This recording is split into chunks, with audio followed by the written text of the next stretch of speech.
Going to be great. We have a really good lineup tonight.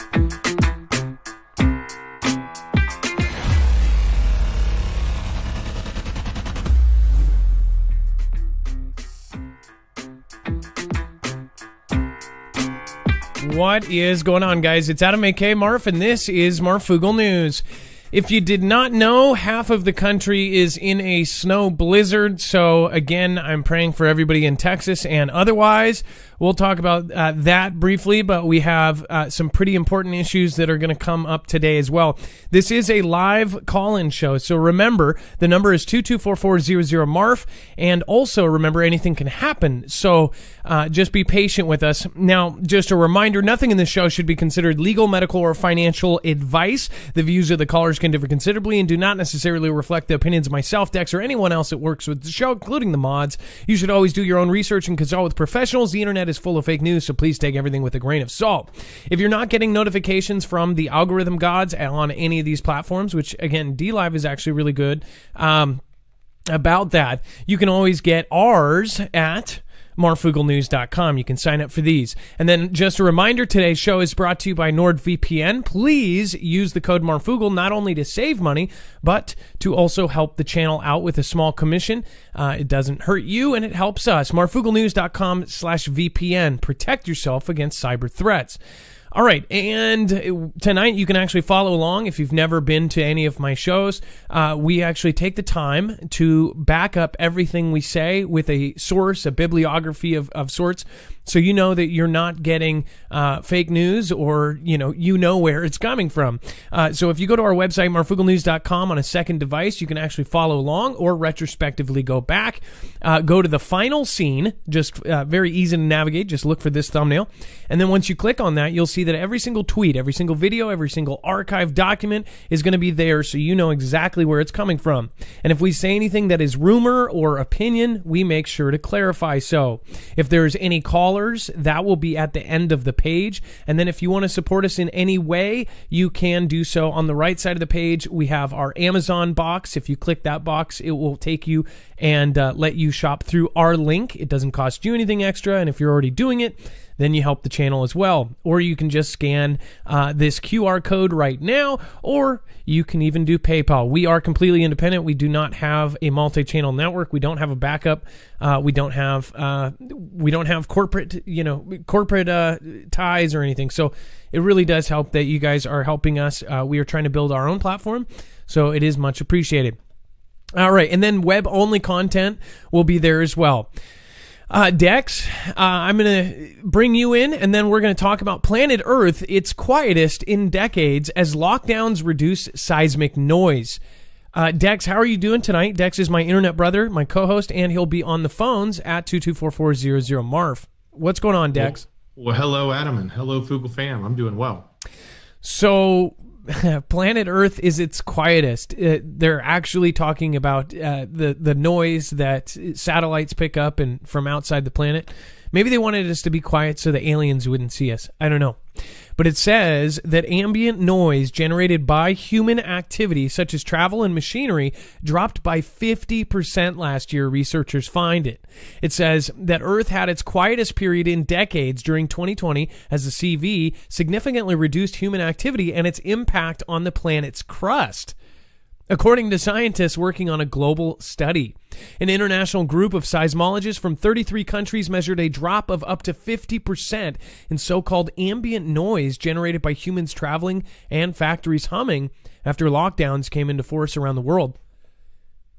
Isn't that kind of weird? I've always had some weird theories that, those kind of theories you don't talk about and you don't tell your friends because they'll think you're nuts.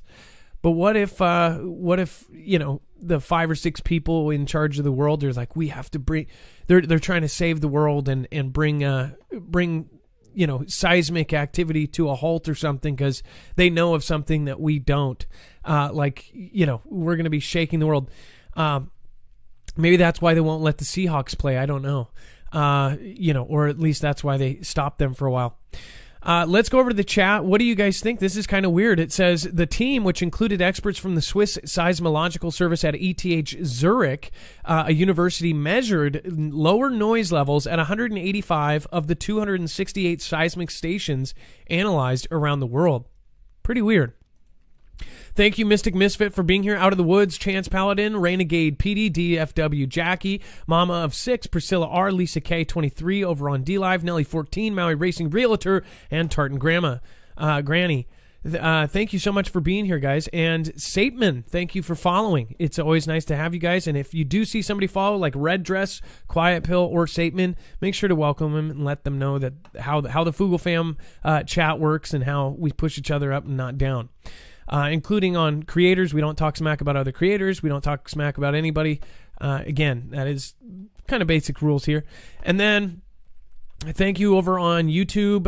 Looks like people are still flowing in. There's about 1.2 thousand people in so far, so thank you all for coming. Skyfall, 420 Play Gaming, Katie. Intro.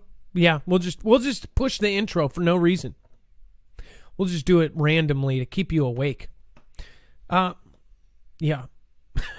Okay. Urban ambient noise fell up to 50% at some measuring stations during the tightest lockdown weeks as buses and train services were reduced, aircraft grounded, and factories shuttered.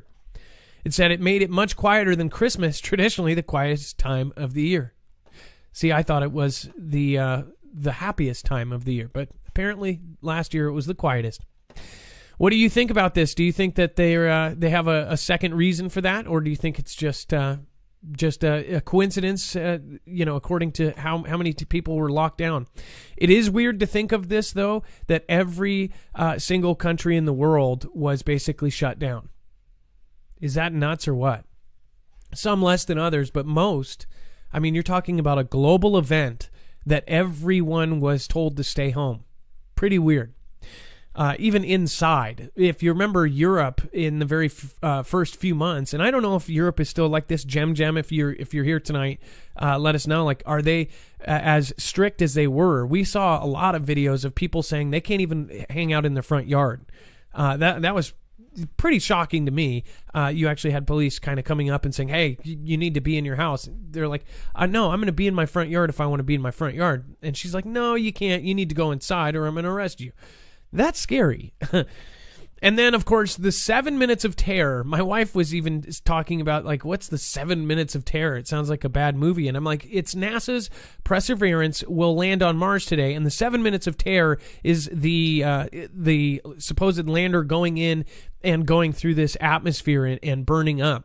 It says 7 minutes of terror. NASA's Perseverance will endure blistering temperatures of 2,370 degrees Fahrenheit as it travels 12,000 miles through Mars' atmosphere before screeching to a halt using a supersonic parachute and landing on the surface today.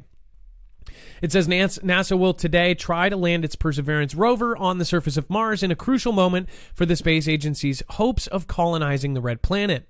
The descent of the $2.2 billion car-sized spacecraft will be live-streamed by NASA at 2:15 Eastern and will show Perseverance trying to endure the so-called 7 minutes of terror. Now, this is Dex. So this happened. It was successful too. It was a real big deal for the NASA team and those that follow what happens in space. And yes, they did land.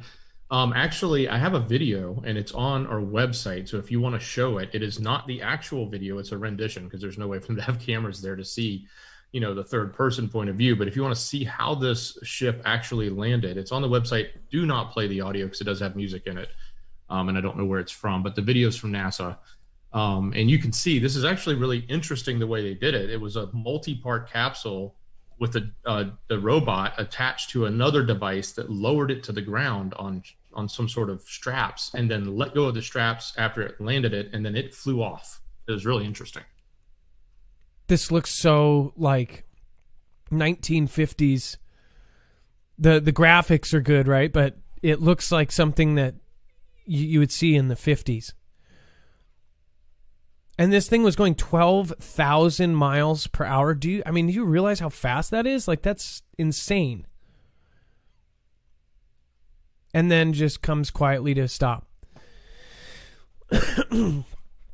It makes you think, like, how did the first rover... was this the same thing that they did for the first supposed rover?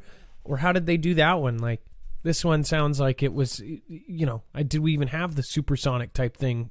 Yeah, that's a great question. I don't even remember how that first rover landed. I remember, we've got one there, but I kind of want to go back and see what did technology change from that landing to this one. Here's the thing, though, is so there's been videos for years, and I think, I know that a lot of people debate this, and they think that that people aren't even in space, period. That of course there's tons of theories, but one thing I wonder, though, is with all the videos we've seen of the moon, and specifically a couple recently that showed objects kind of floating. In fact, lots of people actually saw those videos of the three objects kind of flying over the moon. It was a zoomed in shot of somebody with a really, really good camera, and you could see these three things flying over the moon's surface. And the shadows of the objects were, farther off. I mean, it looked so good. If it was CGI, they did a great job. It was somebody who's either professional CGI or it's the real deal. Like, the thing is, there wasn't really much reason to do that unless it was going for a viral. And I heard that the first person didn't even really share it out. But either way, that video and all sorts of others, if you think about how the government works and how the government does secret stuff, how many secret launches we've had, and there'll be public launches, but they won't tell you what the payload is. Me and Dex were tracking those payloads because obviously we had many events that were really weird, like not Apophis, but a different one, the one that came by and we all saw. Dex, if you remember the name, the two-tailed comet that we saw. And then the one before that they said was going to be the event of a century and was getting brighter and brighter and brighter. And then all of a sudden just started breaking up. It was like on a Tuesday. This thing's millions and millions of years old. On a Tuesday, we're like, oh, it's going to be the brightest thing we've ever seen. It's going to go right by Earth. It's going to be bright as the moon in the night sky. And then the next day, they're like, oh, it just magically broke up. And real time, we saw this thing break up. Dex and I tracked the secret launches about the exact time that our supposed rockets and how fast they can go and how long it would take to get the distance they said it was at. And we tracked it back, and it matched a perfect secret launch of, again, a public launch of a secret payload by SpaceX. So I thought it was kind of weird, considering all the things that we know for a fact. They're making Hammer, hypervelocity asteroid and mitigation emergency response vehicle, basically a nuke on a rocket. They had Hayabusa, they had Bennu, they had all of these things at the same time as we had SpaceX, and then, of course, we had the Space Force put into play. For what reason? We had the DoD come out and say that the other countries, like China and Russia, are weaponizing space. So we saw a lot of really crazy stuff happen all at the same time. And of course, drills on the ground in New York. They had a simulation of an asteroid hitting. So the whole thing with this is like, to get back to my point, is when you see the moon and they say all of this stuff, and we have a story tonight talking about Russia and China about the moon, is like, if they are publicly telling us one thing, then they most likely have done a lot of stuff before this. Of course, specifically this story that's coming up in just a second here, there's, is there already things on Mars? If it is even true that they are even doing this, right? But is there people on Mars, and is their whole basis on moons? We've seen records of, planetary, or I'm sorry, extraterrestrial soldiers, and they're not aliens. They're people that are not on Earth. And there's terrestrial or extraterrestrial, and again, these were people that were soldiers on the pay grade, but not on Earth for some reason. So we've seen all that kind of stuff, and it makes you think, how long have they done this kind of stuff, and is there more stuff going on above our heads than we know about? So this is, again, some crazy, crazy stuff here. If it is a real thing, that's up to you. Everybody has an opinion on that. And what's funny is, secretly, there's a lot more people that disbelieve in it than you think. And then it says Russia and China ready to sign historic deal to build first moon base after snubbing U.S. in new space race. It says Russia is set to sign a memorandum of understanding with China to collaborate on an international lunar base, seeing that the U.S. is snubbed again. It says the countries are set to join forces to create China's brainchild, the International Lunar Research Stations, or the ILRS, the latest build in the space race saga, which brings another blow to America's aspirations. Think about this. China is going to have a base above us every night. If this is all true, right? Have you thought about that, Dex? We're actually going to have a China military base of Russia and China flying over us. Who knows? They might even do some sort of publicity stunt where we see on the moon a big, Chinese and Russia flag. How crazy is this world that we live in right now? Yeah, that's crazy. And to think that we had aspirations to get there quickly. I wonder if we will continue those. I mean, it seems like some of that's been pulled back, or at least the sentiment has been pulled back from our leadership now. But I hope that we actually push forward and don't give up our potential position to actually have a place on the moon and to just cede it to our adversaries, right? Exactly. Well, I'm going to go over to the chat here. Hey, Paul. Hey, Unplug It. Robert Estertine. Thank you guys all for coming here. Kevin Gebring. We've got Bailey Stoner, Dana Laborde. Channel Jammer, thanks for modding. Judith Shaw, Smokey Blazer, Gracie, what's going on? Let's see here. We've got Jammer geez, are you the only mod tonight? Once again. All right, thank you for doing that. Skyfall, 420 Play Gaming. Let's see here. Rutherford Maplethrope. Sorry for butchering your name. Thank you guys all for being here. And then Sylvia Mendoza, old school. Hey, thank you for coming tonight. Sarah Kay, Peggy Neal. I appreciate all you guys coming tonight. What do you guys think that this is all about? Do you think that we're actually going to have a Chinese-Russian base there? I mean, as far as what they are telling us, that's what they say. And that's kind of crazy to think about. And they say it's a research station, but they also said that about the Spratly Islands. So who knows? And we know from patents, just from our own stuff, that they now have lasers that could actually fire from the moon. So that's kind of a crazy thought. It says the purpose of the ILRS is to create a long-term robotic presence on the moon by the start of the next decade, before eventually establishing a sustained human presence.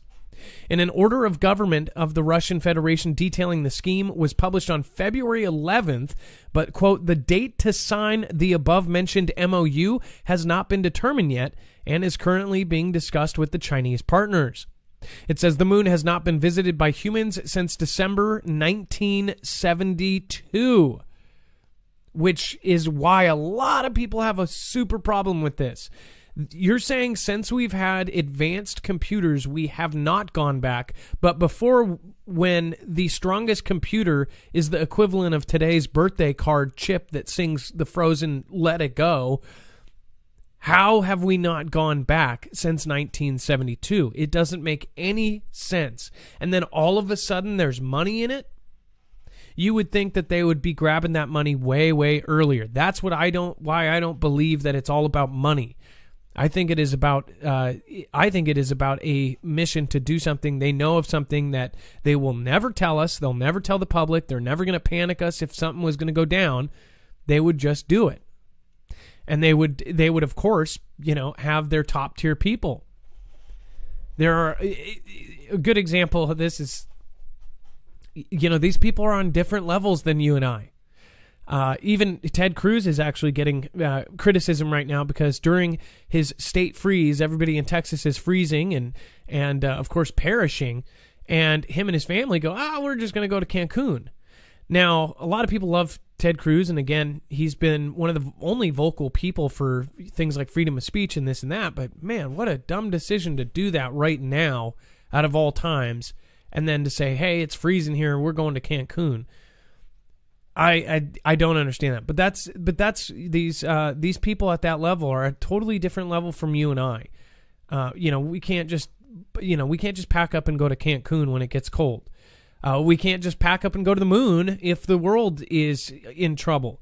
And if something was going to happen to the Earth, if, say, it was the end, or, say, in 12 years from now, oxygen was going to run out for some reason, some crazy thing like a Earth phenomenon, and lava started spewing out everywhere, and Yellowstone blew up or something and totally covered the Earth in ash.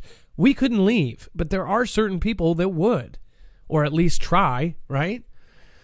So I think it's super weird, this whole thing.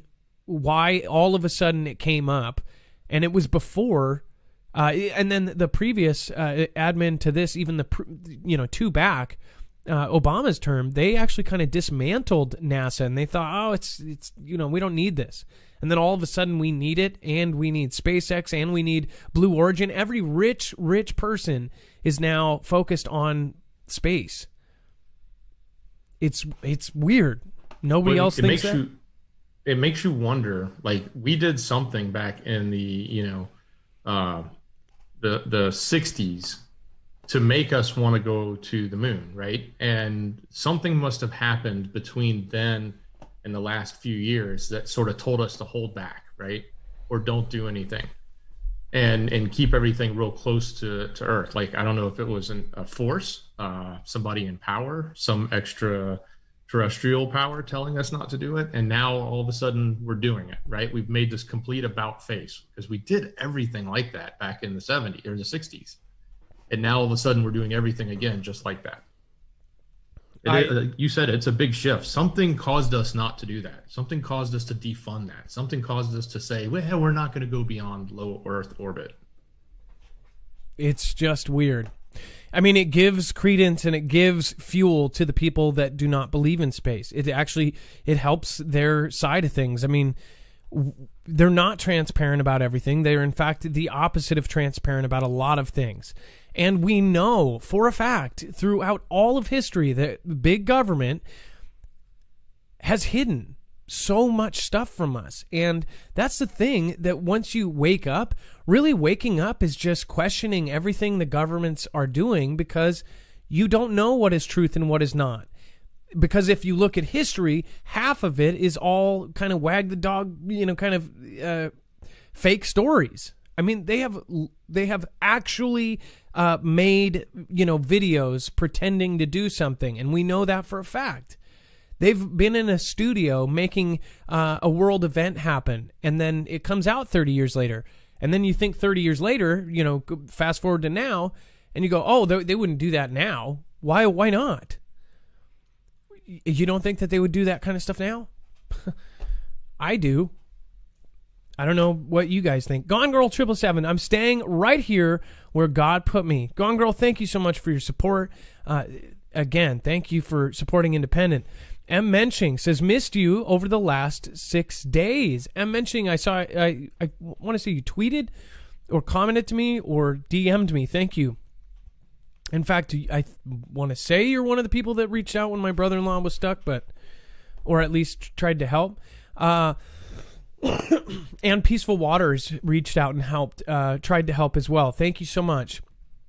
I appreciate you, Aaron, and you have... I just hope you are blessed tonight and every night. Miss Me You Too, thank you so much for the lemons. Groovy R333, thank you so much. Judith Star, I appreciate you guys. Thank you over on YouTube. Lots of great people in the chat. Gracie, hello. Lance Grover. All right, and then let's get our... remember to call in. It is 2244-00-MARF. Again, that is 2244-00-MARF. It looks like we have the Bones and Tubbs show talking about the Russian moon base. And then while you get Bones and Tubbs on, I will load up this video here. Bones and Tubbs, what is going on? Hey, Marv, how's it going? Good. How are you doing? Pretty good. I'm actually surprised I got on tonight. I just saw that you went live, and I managed to get through on the first random try. That's awesome. Well, it's nice to talk to you. What do we have here? You wanted to talk about the Russian moon base, and then we've got your channel here. I had a few questions. I've been watching your shows for the last couple of weeks. It's been a while since I called in, but with all this space warmongering, I wondered the other day when I was watching your show, have you ever seen the documentary Above Majestic? I've seen parts of it. In fact, when it came out, because it has all the people like Sather and David Wilcock and all of those guys. I've only seen clips of it, the clips that are on YouTube. So no. Okay. What did you think about it? I mean, I saw at least, a good couple 10-minute clips, and I thought it was really well put together. But I couldn't tell you like I watched the whole thing. No. Yeah, they basically tie together all of the I don't know, I wouldn't say every conspiracy, but it's a good amount of them, right? Like I want to say it starts off with Donald Rumsfeld's speech on September 10th, 2001, talking about the $2.3 trillion that were missing. And then something very important happened the next day that we won't talk about. Yes, September. We always say September of 2001. Yeah. But he goes through and it details a number of those times where all these trillions of dollars went missing. And it's basically trying to say that all of that went to fund this, the Black Space Project, or, Space Force, or whatever they're trying to admit it is now. I don't know where this lies with all these other countries. I feel like to me, and I'm curious to see what you think. Do you think it's all warmongering to say that these countries are actually fighting about these things, or are they all in the same basket? Have we already joined like a one world government? And it's all theater, or do you think it's all legitimate? Here's the thing. I think that it will happen, and it might be theater on some level, but at the same time, you have to realize the people above, they're going to be safe. They're going to have their place. And we've seen in the past where certain powers paid for both sides. If you look at some of the families that run things now, they actually paid during the civil conflict, during WW1, during WW2. There were parties that were funding, weapons and things on both sides and prospering from the sales and things that were going on. So I don't think that it would be. I think it will happen. I 100% think we're going to have one. But does that mean, it's not part of this whole theater play? I think it's both. Yeah. I only asked that. I don't know. It's just, it seems like for this type of level of movement off planet, they would have to have massive cooperation. And I know they want depopulation and all that. And I also agree with your theory you've talked about Yellowstone, or maybe an impact or a giant earthquake or a pole shift or something that they're trying to get off the planet. Like, I get that too. But it seems like we're operating on two different scripts. One's real, and there's one that we live through. It's kind of like Plato's cave. That's a good way to put it. So we don't know what's true. And that's the point of my show. It's like we just keep asking questions and we never stop. That's the thing. We just have to keep talking about it and keep putting the little pieces together. And that's the thing when you start... Yeah, question everything all the time. And you can link stuff, and people go, well, why are you linking all this stuff? Because later on it ends up happening, and you go, we linked this up. That's why you have to look at everything under that kind of perspective.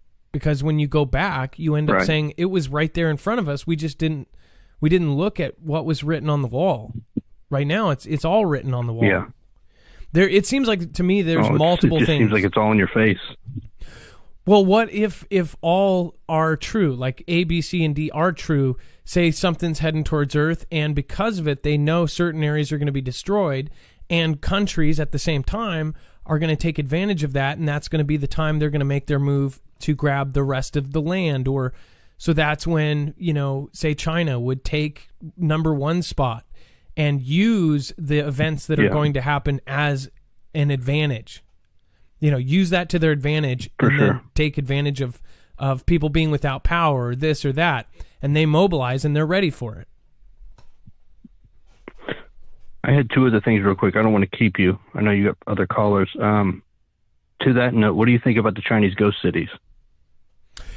That's always, see, and that's another theory too. So if, by the way, to anyone new that has never seen our shows covering the ghost cities, there are thousands. In fact, I remember it's over 1 million units, thousands of skyscraper buildings built with no one living in them.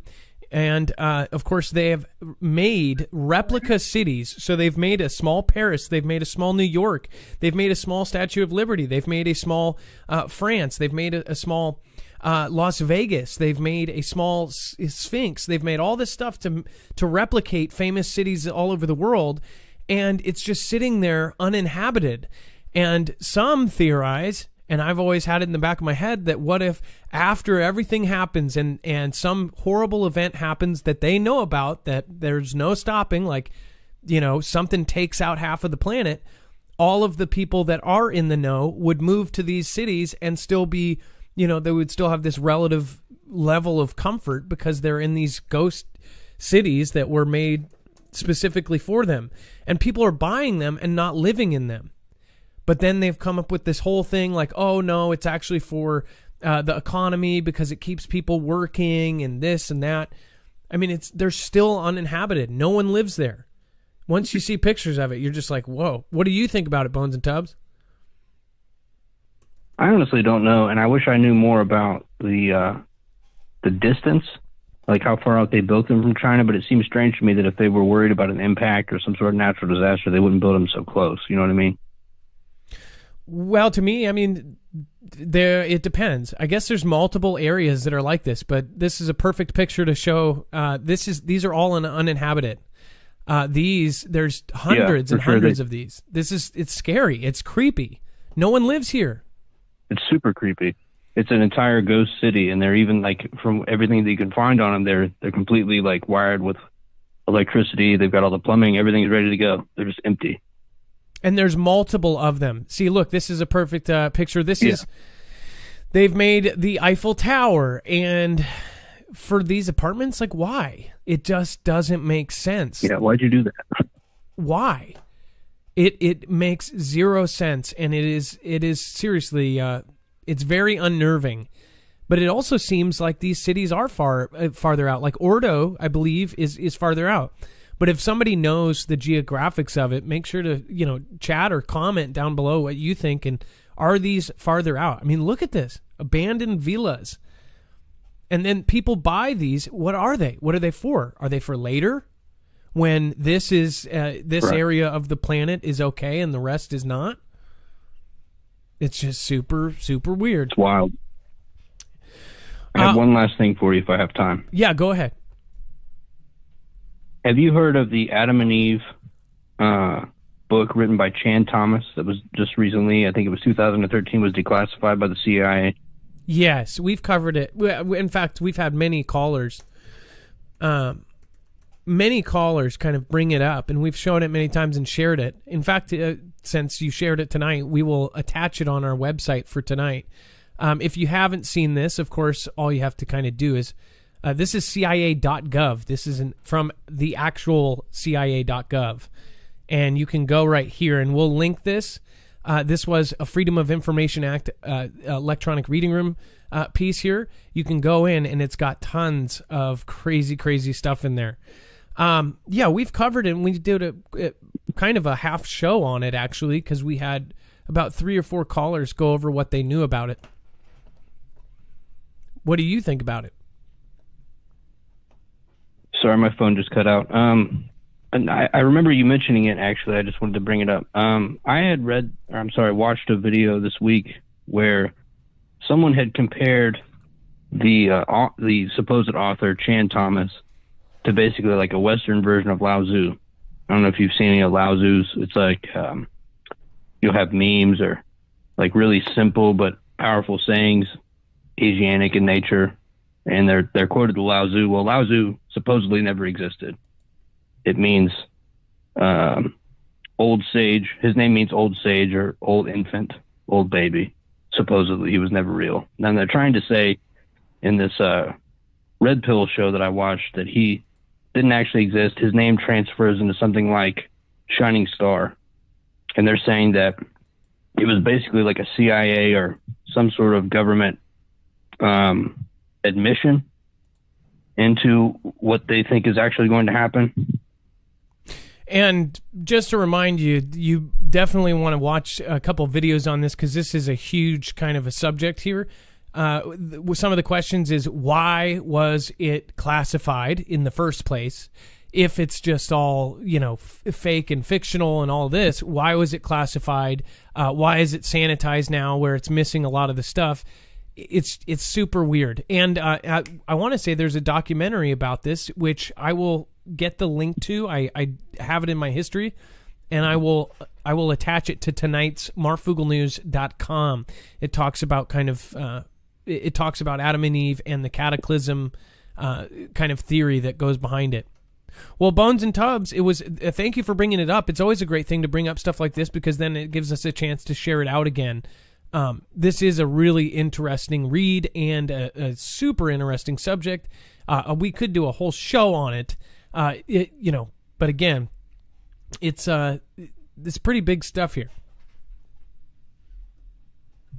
Well, thank you for letting me on. I appreciate it. I love all your work. Thank you to you and Dax, and I hope everything's good with your family. It's kind of nice to think about it because the Adam and Eve story could even be tied into this whole everybody leaving the planet thing, if there's legitimacy to it, which I think there is.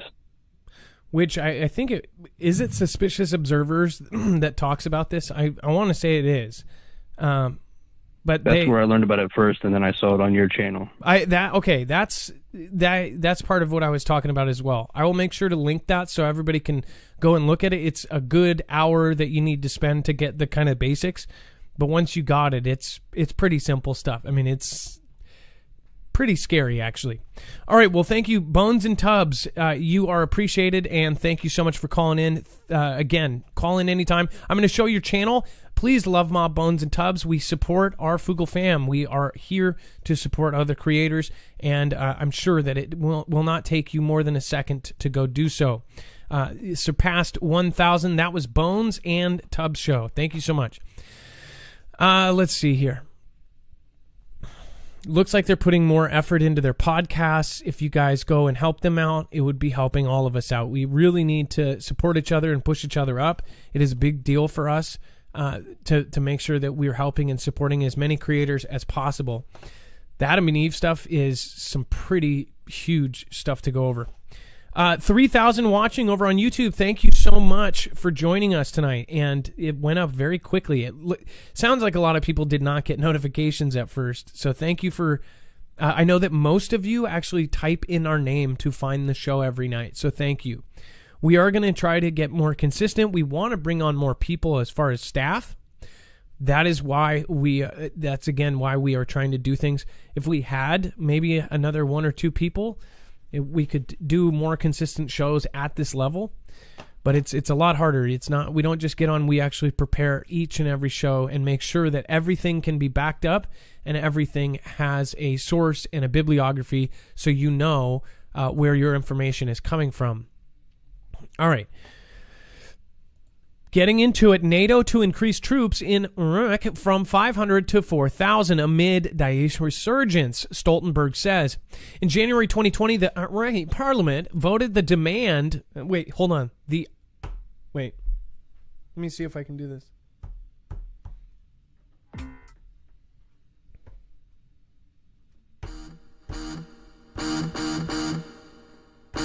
Yeah, that's what I'll do.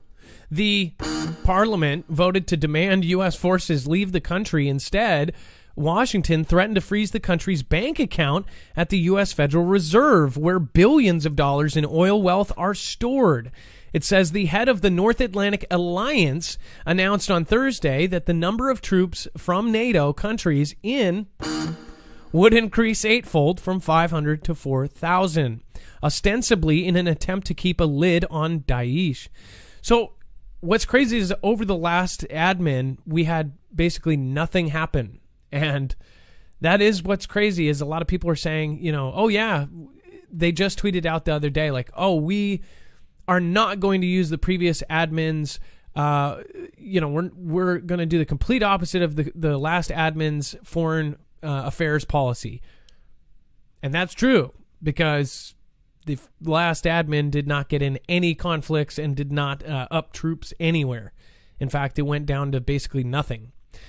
So now they're putting 4,000 troops with NATO, of course. NATO is a little bit of a different story, but that we're going to end up being tied into this somehow. I guarantee it. Training activities will now include more security institutions and areas beyond Baghdad, NATO Secretary General Jens Stoltenberg said on Thursday's press conference. It says, quote, "Our presence is conditions-based and increases in troop numbers will be incremental," he said, adding, "Our mission is at the request of the government, and it is carried out with full respect for sovereignty and territorial integrity. I spoke with Prime Minister Al-Kadhimi this week and assured him that everything will be done in full consultation with the authorities." Bam! I think we probably need a different sound. Requirements for new Air Force Doomsday planes seem to preclude anything but for 747s. Now, for a second, I was kind of confused this, and I did some research on this as far as they're basically saying it's going to be 747s. I actually thought it was already 747s. In my mind, I thought of Doomsday planes or the E-6B as this gigantic plane. It is a big plane, but it's not as big as the 747. They were actually, I believe, based off of 707s. Dex, are you there? I don't know if you read any deeper into this after we talked about this, but the Doomsday plane, if it goes onto a bigger jumbo jet, they're going to keep kind of the same layout, but these things are going to be gigantic. Well, I think basically they're saying the 747 is about as big as it gets, and that's what they need. And they want it to be that big or bigger, right? What I didn't get is... They don't want them to get smaller. Well, I know, and what I didn't get is the whole debate about it. Like, why would it matter if we knew what kind of plane? What else would it be? You know, they were saying, oh, it has to be this plane. It's like, of course it is. What other kind of vehicle would it be? Well, then I guess that just makes it that there's only one bidder now instead of having multiple bidders. They can sort of enforce, well, we don't need multiple bidders. We're just going to go to Boeing. I guess. That's just kind of... There was this whole big thing about it. So, obviously, we need more Doomsday planes, and they're talking about this.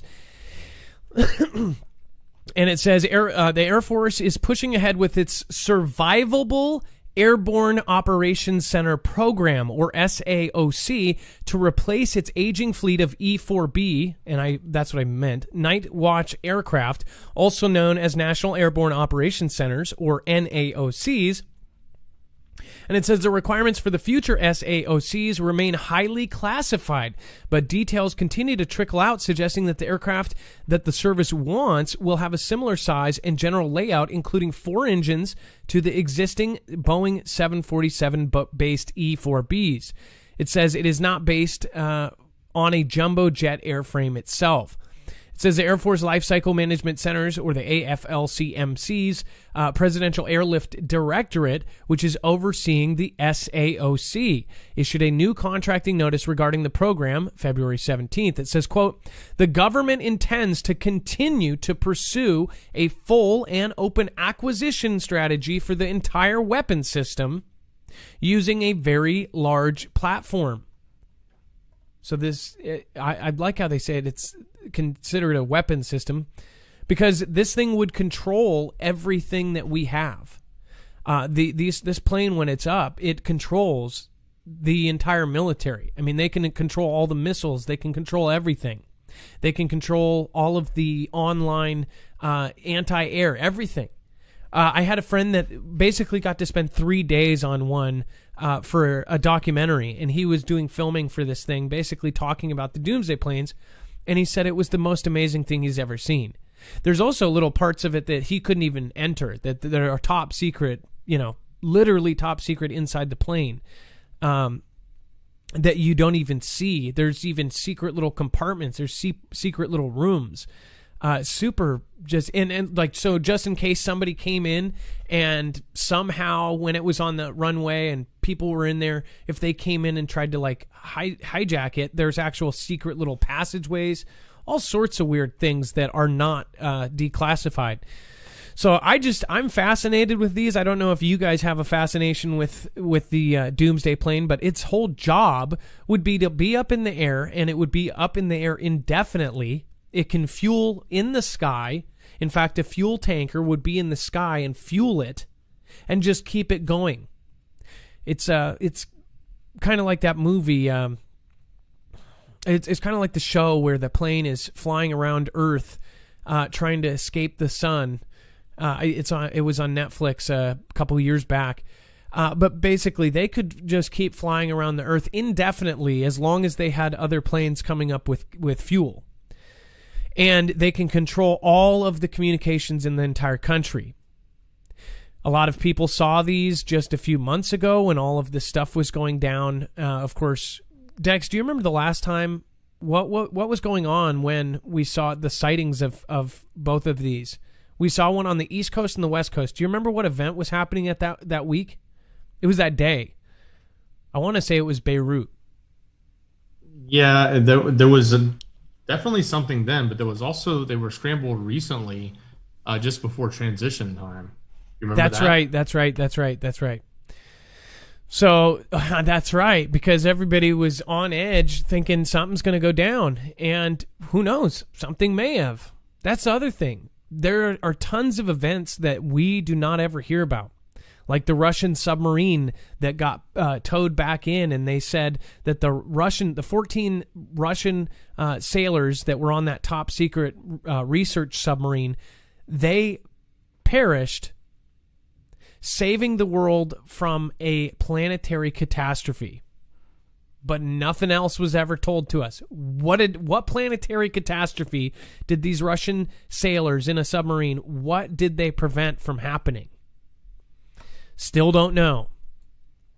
That was, again, either a general or a government official at their funerals said that to their family members, that they were brave and they died averting a planetary catastrophe. That was just last year or the year before. I think it was late 2018 or I'm sorry, late 2019 or 2020. I want to say 2019. Satellite images suggest China's new tanker aircraft is under production. So people are going to get mad. But I told you so. I actually called this, if you go back in previous shows a year and a half ago, I said we are eventually going to get evidence that China is not only mass-producing Navy, which I said, and of course now it has come true, and that's because we had military 2 years ago in our Discord telling us that they had high priorities and that the priorities were, of course, this is before China Task Force, I believe even, and they said that they are looking into China and that China is mass-producing an army, mass-producing planes, and mass-producing Navy. I said this in my shows 2 years ago, before we knew and before China surpassed us with the world's largest Navy. Remember, China just recently told their entire military, Xi Jinping itself said, get ready for conflict.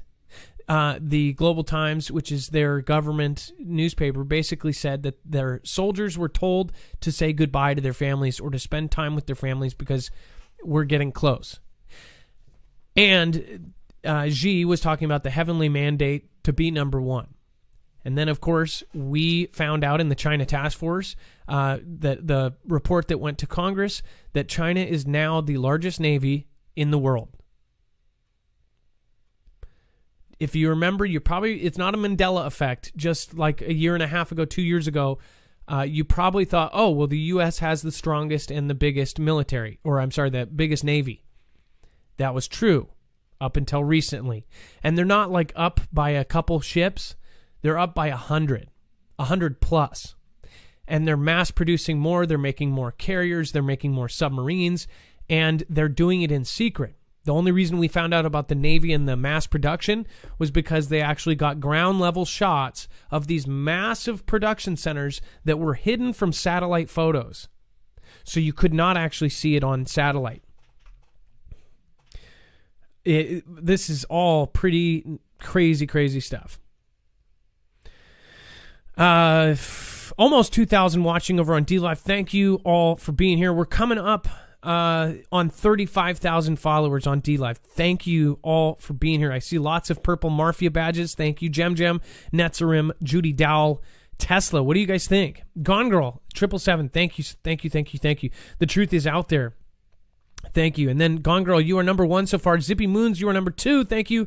I must have missed your comment. And Lisa K, 23, you are number 4. M mentioning you are number 5.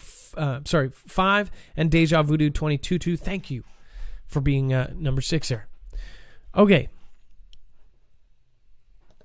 Getting on with it. It says, Australia satellite imagery appears to indicate China has begun serial production of a tanker aircraft based on its indigenous Xi'an Y-20 airlifter, filling a notable gap in the power projection capabilities of its air force. The overhead imagery of the airfield at Xianliang, taken December 30th, 2020, and provided to Defense News by Planet Labs, shows 4 Y-20s and the shadows of refueling pods on their outer wings clearly visible, indicating that these are Y-20U tankers. It says that the Y-20U tanker is a variant of the Y-20 and is believed to be fitted with 3 refueling points, these being located on pods mounted on the outer wings and 1 more on the rear fuselage. I don't know if you guys are getting this, but it says refueling is achieved by the hose and drogue method, with refueling basket at the end of a retractable hose where the receiver aircraft with in-flight refueling probes plug into the basket before taking on fuel. The first Y-20U prototype made its maiden flight in 2018, and the appearance of 4 Y-20U suggests that the flight test program is complete or has advanced sufficiently enough for serial production to begin. It is unknown whether the Y-20U will be a dedicated tanker or will retain its cargo capability and the standard Y-20 airlifter. Dex, do you know why this is a kind of a bigger deal for them to have a fleet of these? I know you're on the phone here, and I believe we're going to get the next caller on here in just a second. Hey, Adam. So these tankers, I mean, like, I guess it's a new update for them as far as like being able to refuel and be able to carry out more missions in air without landing. And I think it's probably something that's more critical to them because they don't have as much, many bases around the world as say somebody like the U.S. does, right? Exactly. So they don't have as many refueling points, especially if they wanted to take over the world. Yeah, exactly. So I think that if they have these kind of places where they can build this, big enough to build those, they can build pretty much anything and do it under the cover of these kind of hidden places. Let's see here.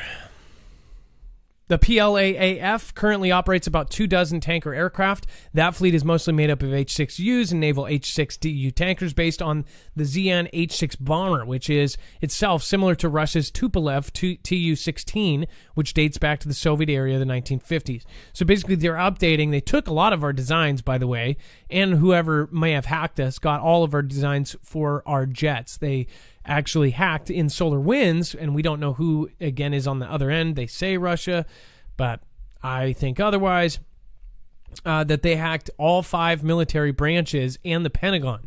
So imagine if we did have any secrets, top secrets, if we still have those secrets.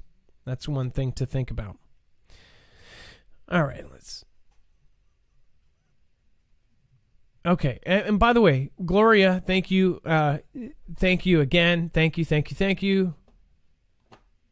I appreciate everybody coming here tonight, and 3.2 thousand over on YouTube. Before you say anything about all of this, though, please remember, we have told you why you should be looking into an EMP shield. All it takes is just going to their website to see their qualifications here. They will protect against all 3 phases of an EMP, E1, E2, and E3, and it will protect against solar flares up to 220,000 amps. We've shown you the evidence that DHS, Department of Homeland Security, and other agencies are now warning that Americans should have 6 months to a year of food because of no power, because of the possibility of 90% of us perishing if we have a major grid down scenario. What you can do to protect your devices, your gear, your generator, your house, your car, is get one of these and wire it in. The car version, which is their most popular, would protect your car from being stuck out there if we do actually have an EMP. Again, that is something that takes 5 minutes to wire into your car. Anybody can do it. Go to markfugelnews.com/EMP. You will not only support the show, but you will also get $50 off per device, and you can cover all of them. All right. Thank you again for supporting us in advance. If you don't go through us, though, go through some other creator. Either way, we have told you honestly why we think you should have one. Remember, you can choose somebody else to go through. That's how much I hope that people listen. Let's get our next caller on. And thank you, Gone Girl, Cutthroat Mom, Audrey's Visual Arts says, love you guys. Thanks for all you do. And Mystical Misfit, thank you. Thank you and thank you. Red Butterfly, I appreciate it. Lisa R. Hall, thank you for popping in tonight. I know you've got a lot of stuff going on in Bones. Thank you for popping in and modding. Make sure to thank your mods. They are who make it a great experience in the chat there. With over 3,000 people, it's a job. All right, Cynthia Pillow, what's going on? Hey, how's it going, Mark? So, is it true you're in Texas?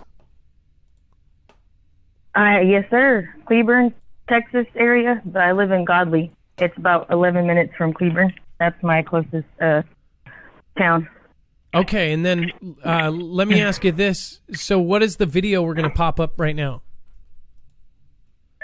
It is me walking through our local HEB today, about 3 o'clock. Okay, let me pull it up. And it's about a 4-minute video, so you don't have to watch the whole thing. But that's just to give you an idea of what we're dealing with over here. And they hadn't had a truck in a week, so... Jeez, I'm so sorry. I'm praying for all of you over there. Can I ask you, what do you think about Ted Cruz going to Cancun? Did you hear about that? I did hear about that. Hey, man, look, he was trying to keep his kids safe on the travel to there, and he had a plane already, a ticket already bought to return the next day. But, I mean... I think people want to be. A lot of people think that because he has the ability to. So. I don't actually really have a problem with it, but I think if he had the ability to do it, he should have taken a private plane. Then nobody would have known. Right? He took a public transportation, which, during this time he should have known. That was just bound to get him in trouble. Exactly. I mean, if you got the money, say if you were set up like that. It's the fact that all the rest of the Texans are sitting there that everybody's mad. But if you had the ability, would you not go to Cancun right now? If you could, would you? If I could, I might, because I don't really like the cold. But at the same time, family I take care of over here, so I stay home close by. Now, what you're showing here is there no power in the grocery stores? Is this what you're showing? No. There's power. There's no food at all. And it's about 4 minutes long. But yeah, there's no produce, hardly any seafood. Well, there's a little bit of seafood. There's no meat, no chicken, no cheeses, no sandwich meat, no creamer, no butter, no milk, cream cheese, cottage cheese, yogurt. Some of the frozen stuff was gone too. Wow, look at that. Hey, but they had hand soap. Oh yeah, and they had plenty of beer. I saw that too. They had. Oh my gosh, you know what? Plenty of beer. Let me go back. Hold on here. I saw a certain kind of beer, and a lot of it. Mm-hmm. You know what brand it was? Mm-hmm. Corona. The blue kind. Yep. Oh yeah, that. Yeah. I didn't. You're right. Most certainly right. Yeah, I sure did. It was all it was all of that and nothing else. Wow, look at the deli section Isn't there. that funny when I worked? Yeah, no sandwich meats, no nothing. Bacon, sausage, everything gone. I'm so sorry. So were you able to get enough to get by? Obviously, there was some stuff there. It was insane. And it looks like you've got some weird cuts of meat, and then of course everything frozen. Yeah, see, look at this. Mm-hmm. There's only one kind of beer, and it's the one that nobody likes saying. The one that isn't really doing ads right now. Wow. So, it was nuts. I was like really shocked because, I mean, that's not the only grocery store that's like that. Like we have a Kroger, we have an Albertsons, and we have a Walmart. And yesterday I was lucky and I found water at Walmart, and that was the first time in like 5 days. And so I grabbed what I could. I gave some to a friend, and thankfully my sister had her water turned back on yesterday. She lives in Cleburne.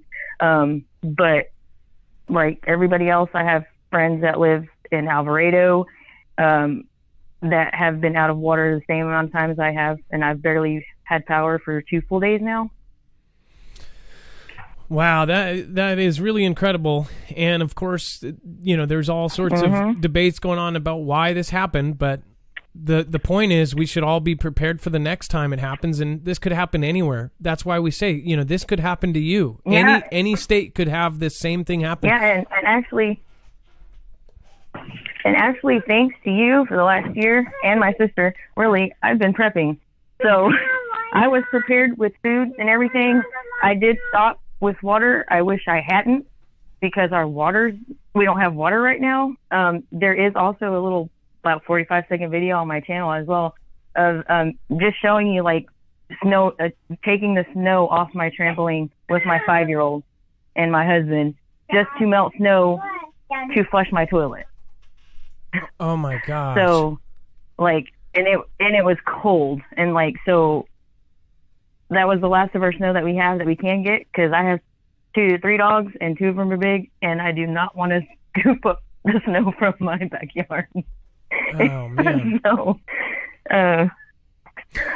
but so there's just a little gist to that with the snow. But we're doing what we can. It was really cold whenever they kept turning off our power, and then it was off for days, because I have a father-in-law we take care of, and then my 2 kids and my husband, he works. So we're doing what we can. Well, Cynthia, thank you so much for calling in my sister and checking in, and thank you for taking that video. I would like for you to just shout out my sister, and my sister to say hi to you, because she's the one that introduced me to you, if you don't mind. No, let me say hi. Hi, Marfugel. Hi, what's your name? Or what's your screen name? Or my name is Amanda. Well, it's nice to meet you. Amanda Lynn Brazier. It's nice to meet you, Amanda. How are you doing? That's my name. Hey, thank you, seriously, for bringing somebody to my channel, and that's what I've asked every single person. So you basically brought a family member in, so thank you so much. I bring a lot of people to you. I make everybody I know listen to this. But hey, by the way, Amanda, that you are exactly what I'm talking about to any smaller creator. One of you is worth 100 subscribers that kind of just push subscribe. Your subscriber numbers should not count. Those are, each one is a human being. If I have somebody like you that's watching and sharing to everybody they know, you are the one of the most valuable people to me, because you actually spread our reach to everybody you know. So I just want to say thank you, and I, from the bottom of my heart, really appreciate it. I really, really appreciate you saying that. I really just try to open people's eyes, man, because we need to stick together as humanity. As humanity, we need to stick together. This is terrible things that are going on. We got so much to deal with. There's stuff coming at us from all angles, and we need to stick together as people. We really do. Absolutely. Amanda, thank you so much. And Cynthia, I appreciate you, and I hope everybody mobs your channel here. Cynthia Pillow will put her link on the website on marfugelnews.com. Be safe, be prepared, and marf out, okay? Yep, thank you again. All right, bye-bye. God bless. Yes, sir. God bless. God bless you. Nice to meet you, Amanda. That was Cynthia Pillow, and again, you can reach her by either just typing that in or by going to our website. I will check on it by the end of the show and see if anybody popped over. Maybe go to the No Food in HEB and leave a comment, and I will do so as well. So I hope that with 3,000 people watching that we can help them. Here's the deal why I think love mobs are important to at least get people to 1,000 is because once they get to 1,000 they can live stream from their phone. That was a video that they took, but to actually do that, to catch live things happening, they made a new rule after the NZ event. NZ, if you don't know what that is, again, that's something that was basically deleted off the internet. After that, they made a rule where you had to have 1,000 subscribers. So it's also a double whammy. You also get to that point where you can monetize your content, and really you have to be monetized for anybody to find you on YouTube, because YouTube made a decision to only push monetized content. In fact, so much so that they changed terms of service. So even if you have 20 subscribers, they can put ads on your channel, but you don't control it and you don't get the benefit of it. So lots of crazy stuff there, but just make sure to go help people like this that are videotaping and getting things on their channel, because we need to have those people making more content and videoing everything around us, so we have this network all over the place with eyes and ears everywhere. Jay Fugelfan, thank you so much. I love you, Adam. So glad you are not freezing too. We were. I'm so glad. I'm very blessed that it went over us, and that's why I say I feel guilty for everybody that was way worse off. Yes, stores bare here in Texas. Gone Girl is in Texas. Gone Girl, you are also somebody I've been praying for. I've been praying for everybody that's over there. And then Vol Vid Finner, thank you so much for following. Welcome. Barefoot Lass says prayers for all affected by this terrible deep freeze. Thank you, Barefoot Lass. I really appreciate that. And then Able Bodied, it's nice to see you again. You're here almost every show. You've been here for 3 years. If you don't know Able Bodied story, that is a great show. She called in and we ended up talking for 45 minutes. She was in Hurricane Katrina.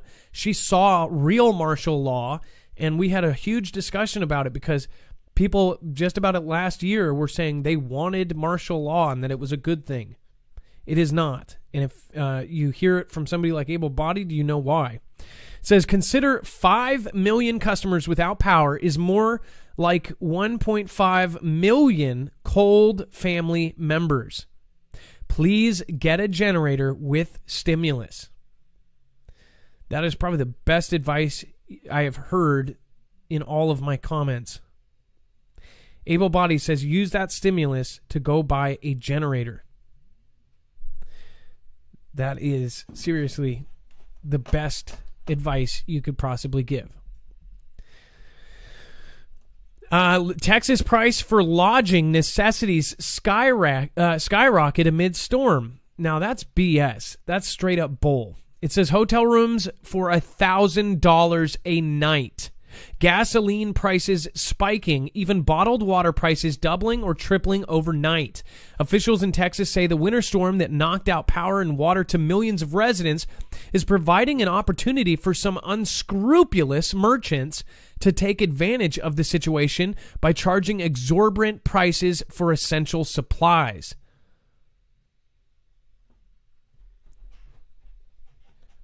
We need to go to Texas and kick some ass. I'm serious. Like, these people are just...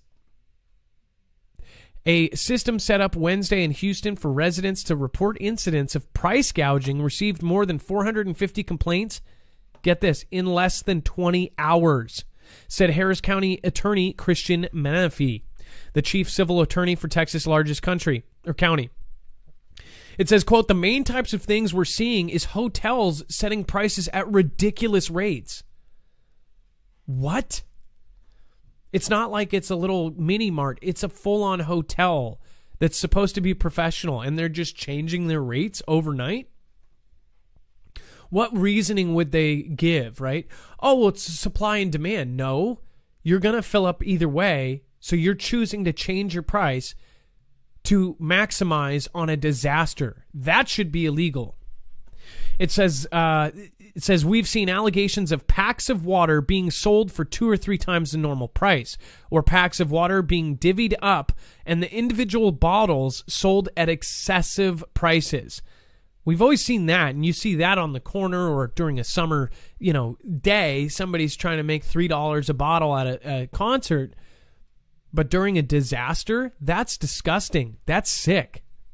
Deshaun Walker, 33, searched for a hotel room Tuesday night to avoid the cold of his powerless Dallas apartment. After finding all the rooms in Dallas booked, he ended up driving to an extended stay hotel in the suburb of Louisville, only to pay $474 for a one-night stay. And I guarantee it was probably a crappy hotel. He says, it's crazy. He said, I mean, why would y'all go up on the hotels in the middle of a crisis? Like, dude, come on now. Wait, who is this? Oh, I thought it was the president. Everyone is just trying to make it and capitalizing off of a crisis, and that's so unfair to people who really can't afford it. Such price spikes are illegal under Texas law, which prohibits selling fuel, food, medicine, lodging, building materials, or other necessities at an exorbitant or excessive price during a state or federal disaster declaration. It says the Texas Attorney General's office urged residents who suspect that they are victims of price gouging to file a complaint with their office. Violators may be required to reimburse consumers and can face civil penalties up to $10,000 per violation. Additional penalties up to $250,000 can be imposed if the victims are elderly. I'm sorry, I think it should be $250,000 period to those hotels. Those hotels that already make, or again, I'm sure if you are in the hotel owning business, it's not amazing, right? Especially during CV. But you're going to use this to make up for it? You're sick. Shouldn't own a hotel if you do this. Western Body says, if the sudden rise in utilities for the hotels as to the goods, just plain greed. Okay, so actually, I don't know if that's what you intended, Western Body, but the point there, one thing that I don't think this is mentioning, and I don't know, what if the power went up for the hotels? That would be a different story. They're not saying that that's the case, though. Because we read, and we put a video out, if you make sure to go over to Marfugel News, we put a clip of that show, and we actually put the clip of talking about how power bills went up on certain companies, raised their bill so exorbitantly that it was $500 a day for their power bill. A day. When we took one example, a real example was this woman said that her whole February bill last year at the exact same time in February, for the whole month of February, was $33. This year, in just one day, it was $480, and it was looking at about $6,000 for the month of February. That is insane. And she is one of the lucky ones, apparently, because she has power. But the power companies raise the rates. Now, if they raised it at the hotels, that would be the only way I could see this being justified. But I don't think so. Dex, what do you think about this? About price gouging? And by the way, just to remind you, this could happen anywhere. This is why you prep. This is why people prep.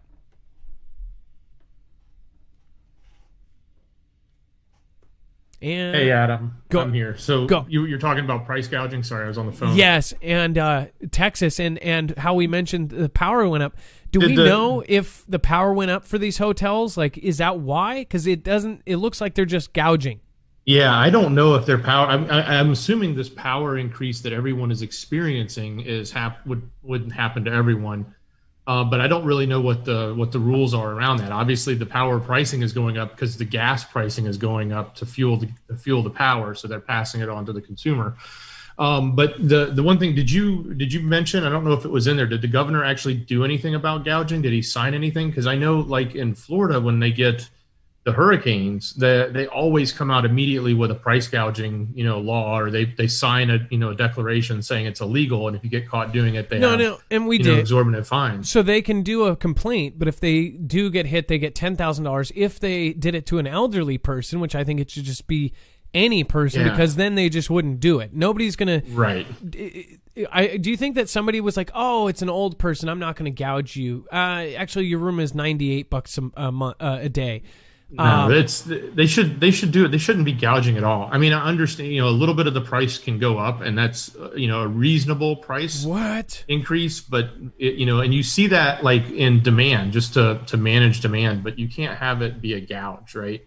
You got a hotel room that books between $100 a night and $199 a night, and that's what they have their listed price on. Well, okay, they can ask $199. They can't ask $2,000 a night. I don't think that's fair, right? That's where it gets ridiculous. They have their published rates that they go in between, and usually you would expect them to stay within that published rate. Wow. So we just got a comment from Gone Girl says I tried to get a room to get out of this mess instead of freezing, and I believe it says $650. It could be $850. The numbers are so small. It's either $650 or $850. So Gone Girl actually in our D-Live chat said that she tried to get a room instead of freezing and said it was $650. Gone Girl, I hope you report them if in case that is gouging. And then Jay Fugelfam says, just had to take a ride on your show in my Ninja Guinea. Wait a second. Dex, can you check D-Live? I don't know if I missed something here. I don't know if I missed a Guinea or a jet here. Just Guineas. There's no jet. Okay. I was sorry, and if I did, I really do apologize. Do the world a favor. Ditch your funding for your Israel mates. Remember the USS Liberty, says Nordic Prince. By the way, Nordic Prince, it was nice to see you earlier. We were hosting somebody that was talking about D-Live and about how it was, his opinion was it was declining. I said that we need to talk about this kind of stuff and get D-Live back up. Honestly, I think that people could go over and make that a really amazing thing, and I think they're trying to fix kind of the problems going on. I think they did somewhat of a good job, actually. End Times, thoughts and prayers to all. Thank you so much. End Times, it's nice to see you here too. We need to talk to you, Cha Money, and other people. We need to get some events going. I love Dosh Hounds. I appreciate you. Unicorn Forest, Jen, Wisconsin. Thank you for being here. Thank you for supporting independent. Really do appreciate that. Let's see. Are you kidding me? Oh my gosh. So watching my own show, this is kind of crazy. It says, would you like to take a break? You've been watching for 1 hour and 15 minutes. Adjust or turn off this reminder. I don't know if this is a YouTube thing because it's only popping up on the bottom. Have you ever seen that, Dex? That's like, hey, are you sure you want to watch this show? Maybe take a break and watch something else. And that's weird. I don't know if that is a YouTube thing or if that's just a thing in general. That's weird. I've never seen that. Rip Curl says, that's okay. Never mind. But go check out Rip Curl's suggestion there. He put a link. Bones, Yabba Dabba, and Shastina. People think we are just prepared. We've got Nigel. Bertram says, Oogle is Big Brother. Yes, they're above Big Brother. Miss Marf is in the house over on YouTube. Thank you, my lovely wife. I wonder, you can't get on, you might not be able to get on D-Live. Love you, and thank you for watching, and thank you for being part of everything, and thank you for being my rock. I love you, I love you, love you. It says the hospitality business has taken a financial beating in the last year, in large part because of the government-mandated closures. Yep, absolutely. And then Texans running out of food as weather crisis cripples supply chain. Let's get our next caller on, and then we'll talk about this again. We just saw a video proof of that by Cynthia Pillow, basically showing no food there. It's just, pretty absurd. Trish Killen, thank you. Jacqueline Fall, Look and Behold Foundation on YouTube explains the pole shift connects all these dots. I'll check it out. Jacqueline Fall. All right, you are live on Marfugal News. What's going on? Hey, what's going on, Marf? What's going on? Scripted 21 Bravo. How's everybody doing? I'm in Texas myself. And it's pretty hectic out here. It is pretty hectic out here. I'm not gonna lie, but it's the level of being prepared, like you said earlier, and a few other callers also stated, being prepared. A lot of people get complacent and they get comfortable and content with feeling that they're okay, that they're fine, that they're safe, that they're prepared. And this is the way of life now, being comfortable, being that my background comes from a military background. You should always try to plan ahead. As for my family and ourselves and our situation, we're managing without water. Our water's been out for 3 days, but with preparedness, we're able to overcome the situation. By the grace of God, our power hasn't went out. But being prepared, like the last time I called before, I suggested this to all the callers, all the listeners, being prepared.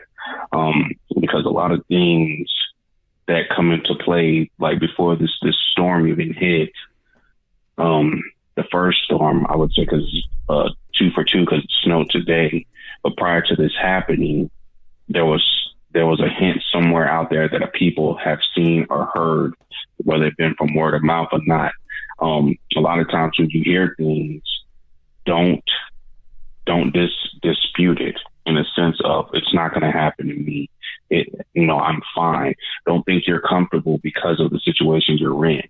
Always be prepared. Timing also.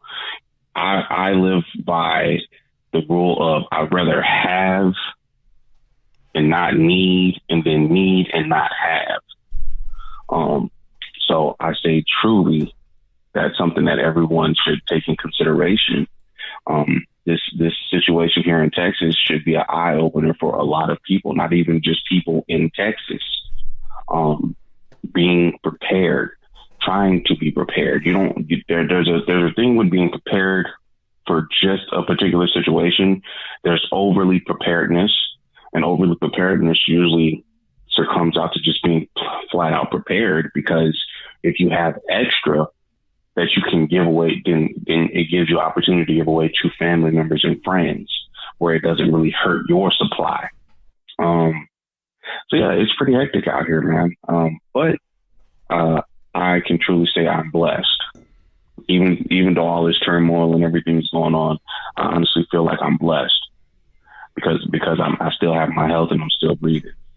And now, I'm sorry. No, I was just going to ask, and just because we're trying to kind of, in my head, I've been trying to, what city are you in again? And does your city have power as far as most of the people in your city, or is your city out of power and you happen to be one of the lucky few that has power?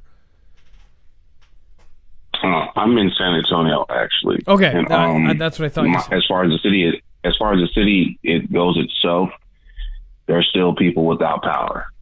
There are still people without water. There's still people without both. Having to go to shelters here and there. They called out the military to help and provide as well for shelters, for warming shelters. They're trying to scramble to do what they can. Just about maybe a few hours ago, we had an apartment building catch fire and, crumble because of the water heater is a possible reason for it exploding. Like I said, I've been through cold storm situations like this before, so I kind of have an idea of what I should do.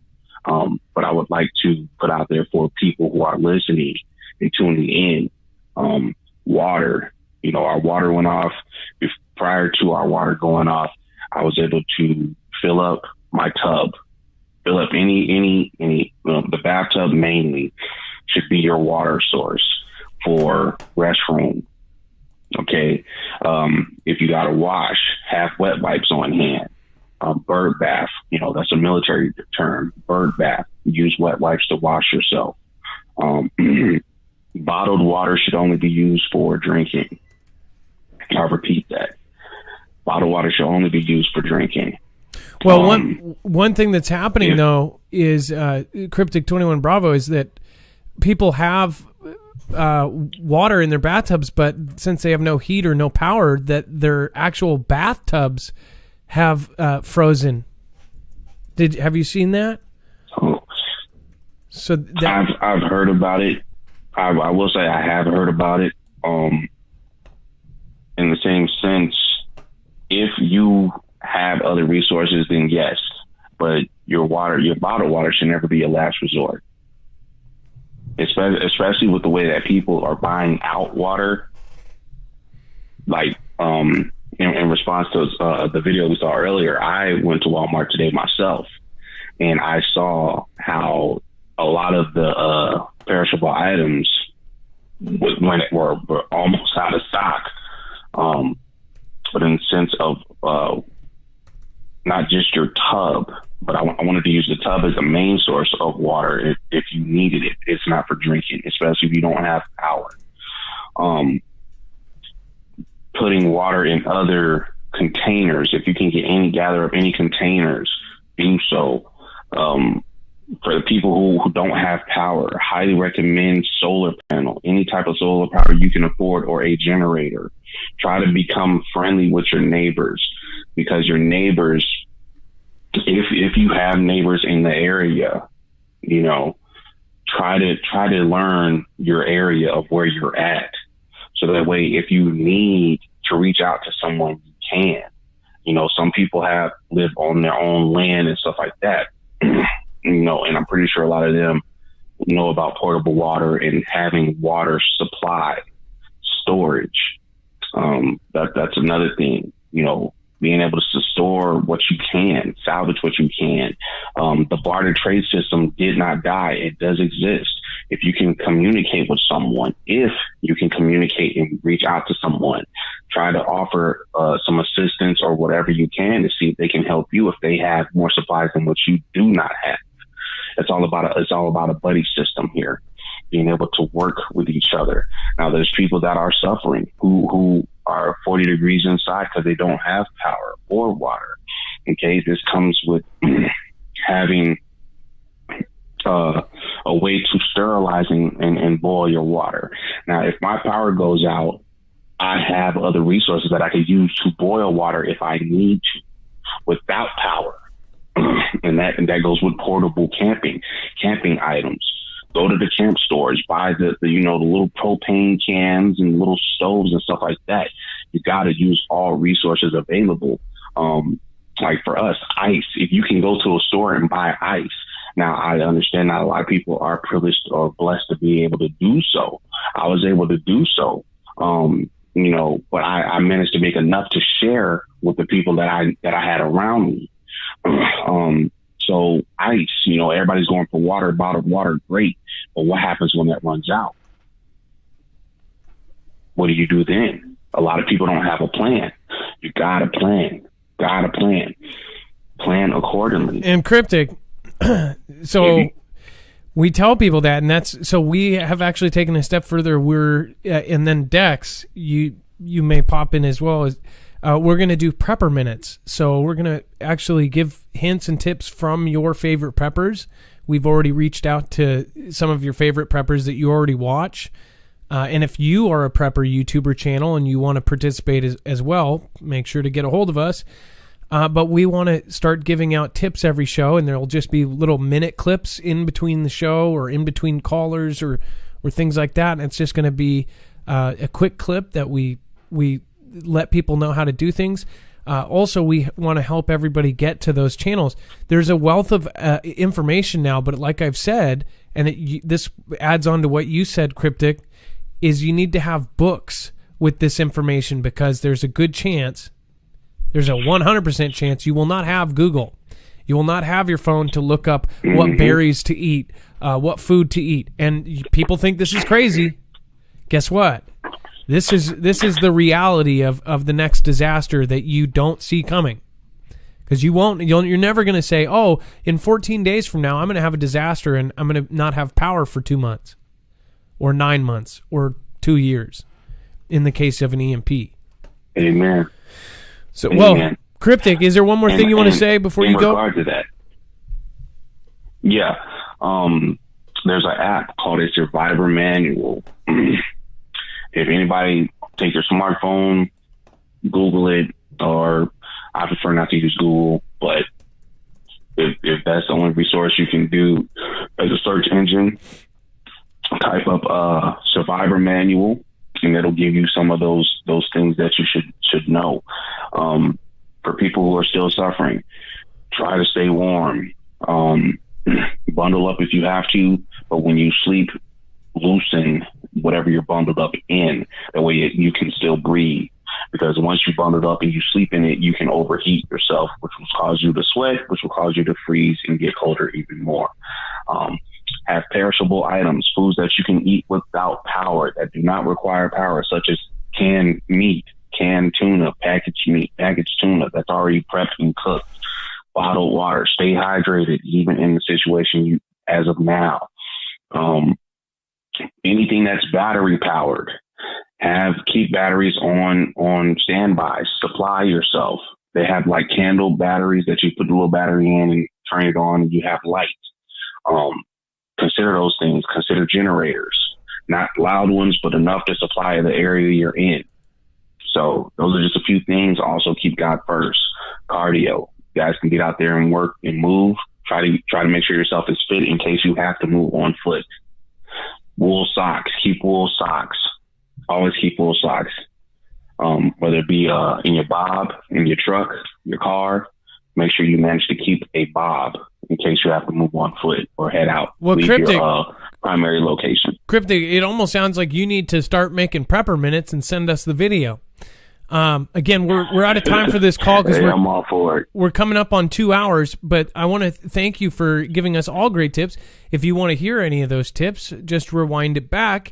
And if you're watching the replay, thank you. And thank you, Cryptic 21 Bravo. Again, ex-military. You were part of our Discord as well, I believe. Thank you for your service. Yes, again. Yeah. I don't want to ever miss that. Thank you for your service for our country, and thank you so much for just putting your life on the line when nobody else wanted to. So I appreciate it. And Cryptic 21 Bravo, thank all of your colleagues that you worked with too. So I appreciate you, and I don't be a stranger. Please call again, okay? Always, brother, always. God bless you all. All right, God bless you as well. Good night. That was Cryptic 21 Bravo. It sounds like I think Cryptic should honestly start a YouTube channel, and then we could get the prepper minutes. This is something I think is going to come in very much more important. I think that we are getting closer and closer, and that's not, I guess people think when we were first starting this out, and when I was alone, I didn't have decks. People thought that this was clickbait. I talked about the same stuff when I had nobody watching. Some of you know that, and that's why people have stuck with me for 3 years. I am sad because I have seen a few people leave throughout the 3 years, and they've probably found another channel or they found something else. I don't expect people to stick around that long. But I do, we still have the same purpose, and we want to make it appealable to everybody we possibly can. Because I do believe that we, through our connections, are going to be able to warn people before anybody else. That's why we've had so many people and tried to get you over here. If we know something's going to go down, we would let you know through that system. So I hope that everybody understands that it doesn't change our views if we cover one thing or the other. We get the same views on YouTube every single night. I mean, we've basically had a cap put on us, so it doesn't matter what we do. It doesn't, there's no blowing up once you get capped. So I do appreciate everybody that's here, and I appreciate those that are loyal, that have been here for a long time, like Able Bodied, like West Virginia, like Bones, like Rip Curl. All of you guys are awesome. Kind of missing, though, some of the people. Where some of these people have just disappeared. The old school Fugels. Kind of sad. JMac7, thank you for following. Make sure to welcome. Oh no, Ack missed almost all of the show, says Peaceful Waters. I actually called you out earlier. I said thank you for offering to help and trying to help with my brother-in-law. That was really nice of you. Unicorn Forest, Geisy, Nelly 14, Maui Racing Realtor, I appreciate you as well. Gone Girl, Geisy, Vault 111, great show, Marv. Good job, mods. Thank you. And Saudi, okay, now we have Greece, Athens, Greece. We have Israel and Saudi Arabia hit by rare blizzard as snow covers areas around the world. These camels are taking their lumps in Saudi Arabia, which was hit by a blizzard on Thursday, according to a report. The dreary dromedaries, with their humps resembling snowy mountains, were captured on video gazing around their surroundings during the surreal storm. Meanwhile, residents of Tabuk and adjoining mountainous region enjoyed the winter wonderland as the popular holiday destination was soaked with snow. It says residents and tourists, including some who drove from the UAE, flocked to the area to enjoy the weather, which is an annual phenomenon according to Al Arabiya. It says the winter season is the kingdom is called Kashta, or season for camping. It says Thursday's high in Saudi Arabia were 56 degrees Fahrenheit with a low of 36 degrees in Tabuk. It says on Wednesday, snow also blanketed parts of Syria, Lebanon, and Israel, covering areas it has not reached in years. Isn't that wild, Dex? We've got snow in Israel and all of these crazy places. Yeah, and I just grabbed the camel picture if you want to see it. It's like camels with snow on them. It's in a screener. But yeah, this is nuts. I mean, these are, what's going on with this weather and what's causing it, or who, if it is a who, but what is causing this strange, winter blast to happen in locations it's never happened before, right? Or it's never happened at this level. Look at this. Oh, man, what the heck? Bam. Look at that. If that doesn't say end times, I don't know what does.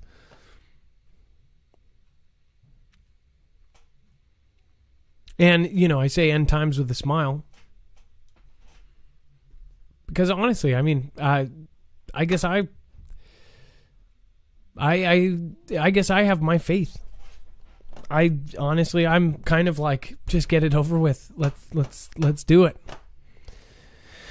I pray for safety for all of you guys. Vault 11, thank you. Oh no, Ack, again, I'm so sorry you missed that. Virtual Anna, thank you so much for being here tonight. Cool Boomer 56. I'm turning into a cool boomer. My eyes are going. Kimberly Clemens. It's a who causing it.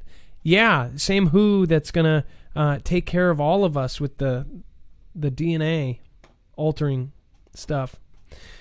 Kimberly Clemens, you're totally right. Mercer One, ears up.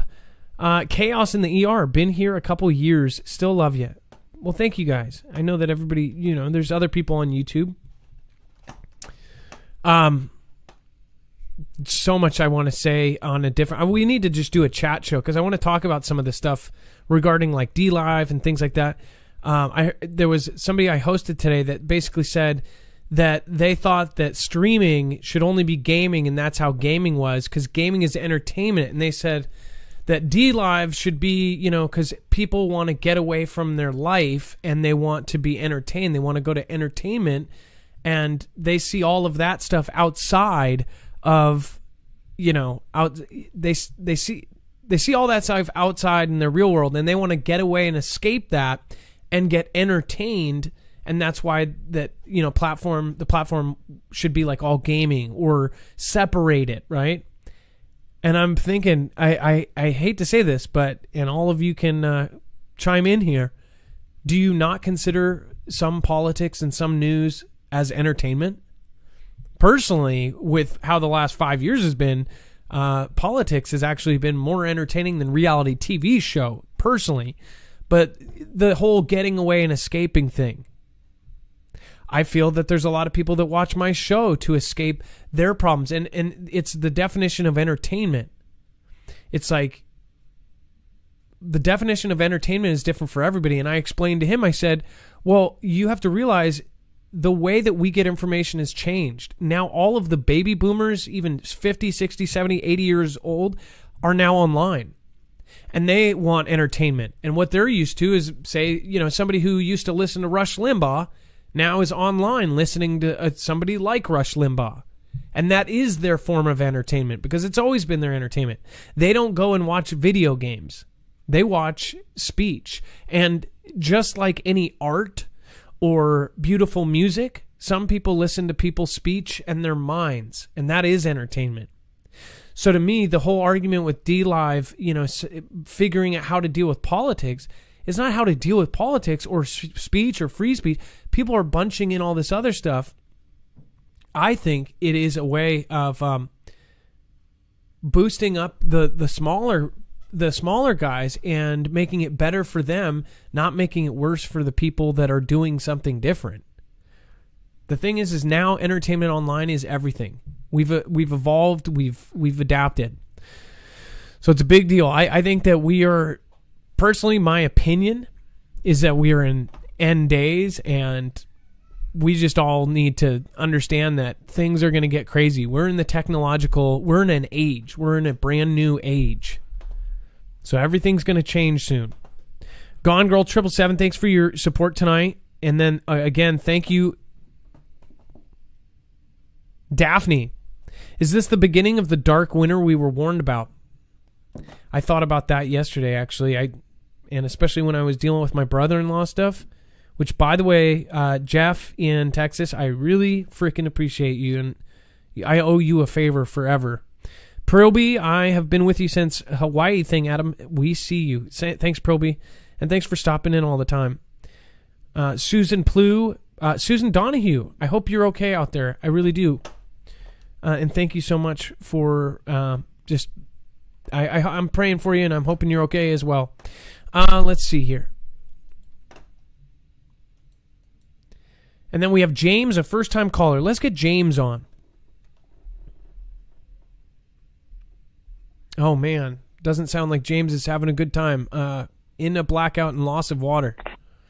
James, what's going on? First-time caller from Texas. Hey, Marv, or Adam. I don't know what you want me to call you, but hey, Marv. Hey, I'm doing okay, or trying to make the best of it. I just wanted to give a small update. This is my first time calling. Thanks for saying that. The past 4 days we've been experiencing blackouts, and it would be about 30 to 45 minutes of us having power. So when we had power, it was like for me, because I run on the Wi-Fi with my cell phone right now because I don't have money to pay my phone bill. If I needed to make calls, I would make calls. I would watch my YouTube shows. I'd watch a few other people that I enjoy watching. I would cook whatever I needed to do within that 30, 45 minutes. I would try to hurry up and do it. We would have the blackouts, power be on for 30 to 45 minutes, and then it would go off for like an hour and a half, and then it would come back on. Well, as of 2:00 in the morning yesterday, we had power, and it hasn't gone off, but about 7, 8 o'clock tonight, our water is gone. So I live on a property where it's me, my roommate, my landlord, and 2 other roommates, and we have 4 dogs, and we have 2 cats. So I have been going outside and collecting snow to have for water because I just don't know what else to do. I mean, my landlord, she's a prepper. She has stuff on stock. and she works at a grocery store, but her grocery store is very depleted. And so are the other grocery stores around. The girl that lived in Godley that called earlier, she doesn't live too far from me. She lives about 15 minutes. I don't know her, but she lives about 15 minutes away from me. I live in Venus, Texas. Venus, like the planet, but there is a Venus, Texas. If you don't believe it, we're about 45 minutes away from Dallas, 45 minutes away from Fort Worth. I've been watching your show for the past 2 years, and you are entertainment. I don't care what anybody says. You, Dex, the whole Mar family, you're entertainment. What brings me joy and happiness is watching your show. And whenever you do the silly little things like last night, you grabbed the harmonica and you started playing that randomly. That makes me laugh. It makes me smile. It makes me get through hard times. So your show is entertainment. And then I'm just very livid with how people that are in the government, how they're handling this. Ted Cruz going to Cancun while we're sitting here suffering. I don't really know what Abbott's doing. And Mr. B, I mean, that's just another story. But I'm very livid about how they're handling, and it's given me more of the emotion and power of wanting to do something locally within the government. I made a post on Facebook and I said, look, Ted Cruz, you need to resign. I said, I'm coming after your seat. Yeah. I don't have any pictures to share. I don't have a YouTube channel, really. I mean, I do have an account. I was commenting earlier before the show started. I was talking to some of the people in the family, because even though I've been watching your show for about 2 years, the first show of yours I remember watching, you used to work for FEMA or somewhere outside of FEMA, and you were doing the videos from out there. Region 10. And I, huh? Region 10, yeah, the FEMA center and military base. I was outside the fence. Yeah, that was one of that's the first show that I started watching of y'all. So I think it was like 2-ish, maybe 3 years ago. But ever since then, I mean, I haven't seen every video, but I've seen most of them. And if I haven't, I try to go back and watch them. But tonight was the first night that I actually caught a live show, and that's when I was chatting, and it gave me more of the potential of I have to call in and just share my story, even though it's not that much. I don't have videos. I don't have pictures. I do have a Facebook account. People can look me up if they want to. I am James David West Jr. in Texas. They can add me if they want to, but that's the only way of really staying in touch with me, besides if I get on and chat during the live show.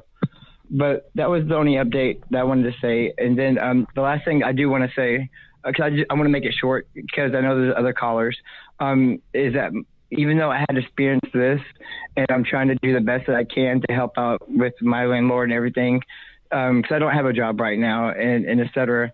And I'm just trying to use the survivor skills I know and go out there and collect snow so we can have water for the dogs. Is that my heart goes out to the people that are dying, that don't need to die here in Texas, because the government is just lazy, and the politicians here are lazy, and the animals that are dying. And I don't know if it's true or not, but what I did on research of my own is that ABC News here in Texas is saying that the water, it doesn't have poison in it, but it has bacteria in it. So I don't know. That's just all that I could share. And I really appreciate the things that you do. You know, I know that you feel like all this criticism and everything, don't let it get you down. Let it lift you up in some kind of positive way, because there is people out there like me that you do touch from a long distance, and you do inspire, and you do you do a good job of what you do. I think, and kudos to you and to Dex and to your wife and to your kids. Y'all are good people, very good people. And I don't know, that's all that I have to say. Well, and James, I'm very appreciative for you allowing me to come on the show and talking tonight. Thank you. James, I appreciate you more than you know, and for you to be here and for you to watch and for you to be one of the 30,000 plus people that watch the next day, because not everybody watches the show. It finishes with 10,000 views, roughly 8 to 10,000 people.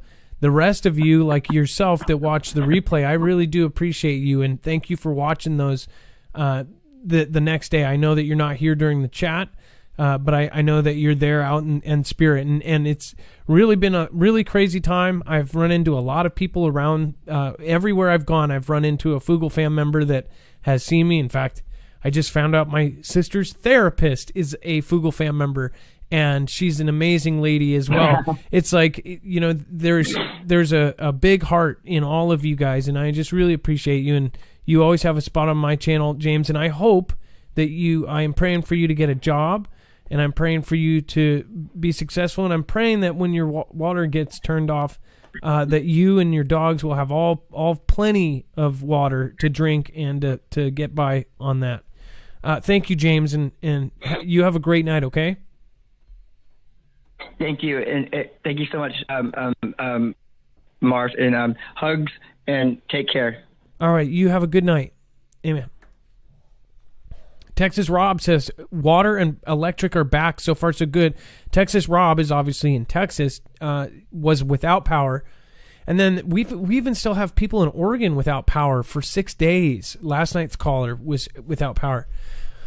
By the way, speaking of my sister's therapist, I won't say anything about it, but you are awesome. And seriously, my sister, now that you're getting to know her, is an amazing, amazing woman.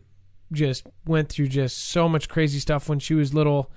She's older than me, but I just want to say hi and thank you so much for watching. And I've heard all the nice things, and thank you so much. And I hope you can help with all of the kind of complex issues there. And all of us need all sorts of stuff right now. So thank you so much. I really appreciate you watching and watching every show. There's nothing more I can really say to everybody that has stuck around. I'm not going to make everybody happy 100% of the time. I'm not a perfect individual, but I do realize that that's probably why people watch. So thank you, and thank you. Dorothy Wright, thank you so much for your super sticker there. It says thank you. Daphne, is this the beginning of the dark winter? Got that one. Winston Dupree, I'm sorry I missed that. It says no upper deckers, please. They're funny, but might kill someone under the right circumstances. No upper deckers. That's going to hit me later, I'm sure. Hash Tagger. I love it. Hash Tagger. Separate. How can we find out about a Lindsay He event? Inzy He event. That one's going to have to hit me later. Hashtagger, I don't know. But I will figure it out and I'll get back to you. Trish Killen, Diehold Foundation is a must-watch. Diehold Foundation is a must-watch. I've never heard of it, Trish. I will check it out. Thank you so much for the suggestion. Bill I. Jean, I'm sorry I missed yours earlier. Thank you for all you do, and God bless you, Adam, Dex, and Mods. Much love and blessings. Lisa K, thank you. I really appreciate the generous support there. We are independent. We do not have a multi-channel network, so it is appreciated. Adrian Maldonado, thank you as well for the generous support. $20 super chat. That is excessive and very, very appreciated. Thank you. Sir Budrick, good thing somebody was there to film the lander landing. Multiple third-person POVs with a 12-minute time delay. What a relief. Thanks, Martians. I don't know if that's sarcasm or what, but Sir Budrick, I've seen your name here forever, and I so appreciate you being here. K. Sidaway, 28, thank you so much for your support tonight. Raven's Moon, thank you. I don't know why I didn't see any of this earlier. Liz LaMarche, it belongs. I don't know. Jeez, I just heard a huge boom. Miss Marf, I don't know if you're in the chat still. I hope you guys are okay. It's Balloonga. Cover up for the big one coming. Evening, fam. Shout out to my DM Walken and all of those truckers out there. Hey, Liz, thanks for just saying nice things and trying to look out for everybody else. Lola Cafe, thank you. CWT Process Server. I don't know why I didn't see any of these. Thank you so much for your super sticker there. And then the final scene here, John Taylor. The only news I use, Marfoogle News. Thanks, Adam, for being who you are. You're freaking awesome.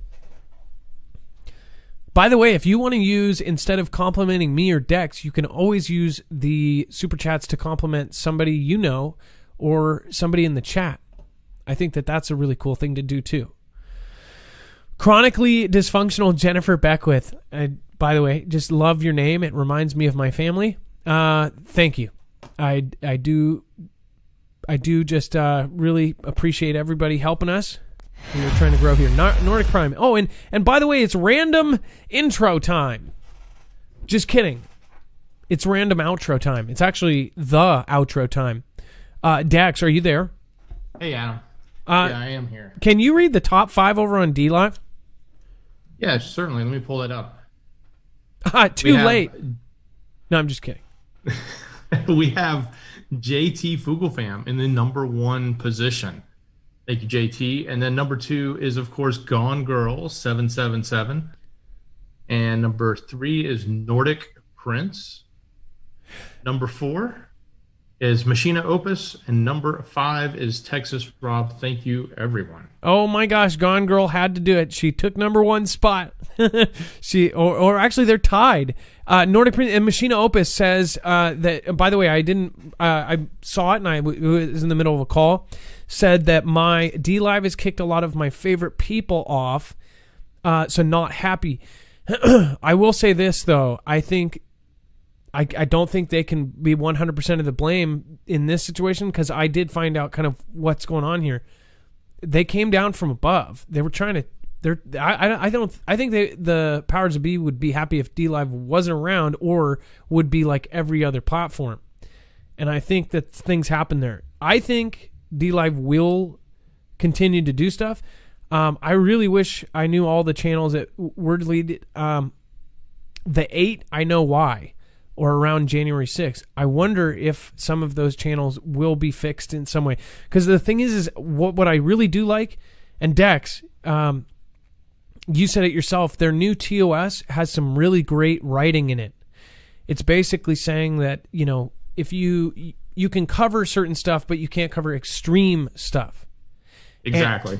Yeah, it's like they clarified a lot of the questions we had. They did. It's not a lot of clarity, but it's definitely more than it used to be. It says you can't do this if it contains extreme stuff. So you can do certain kinds of stuff, because that was a big question for us, is what we do, right?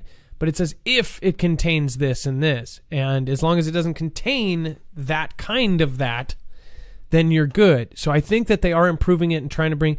If you have somebody that's just gone, let's try to talk to staff and see if we can get them back, or what the situation was, whatever. I think that we need to get the people and the vibe. When I first came to DLive, it was really like a lot of just love and community. And if that means people making up or working together, let's do it. Like, let's get the community back. I really, really miss that. So I hope that people start doing more panels again, and let's bring the DLive back. And Adam, we have less than 3 left on YouTube. I see that. Okay. And thank you for giving me a heads up. And it is now officially time for the shoutro. I'm going to be shouting out YouTubers first, because we have 3 minutes, and then it's going to switch over to YouTube. But the show is over. It is officially time for the shoutro. It's not an outro. It's not a shout out. It's a shoutro. It's where I say thank you to the people that matter most, you, and it's where I do most of the call outs. And thank you, and thank you. Kelby here, Texas Gone Girl, Duckhawk, Nordic Prince, End Times. Thanks for stopping by, man. I really appreciate you, Chaw Money, and the whole crew. We need to get together, seriously, in person and otherwise. All right, it is now officially that time.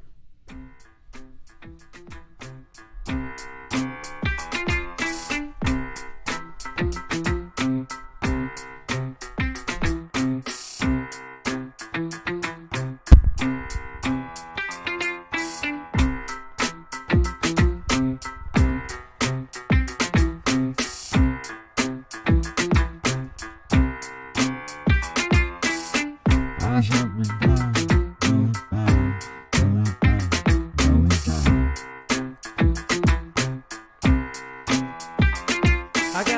so alive and the drum and bass playing out R55 and the rest of the man, and they bring it right back and they get that McVan sickle.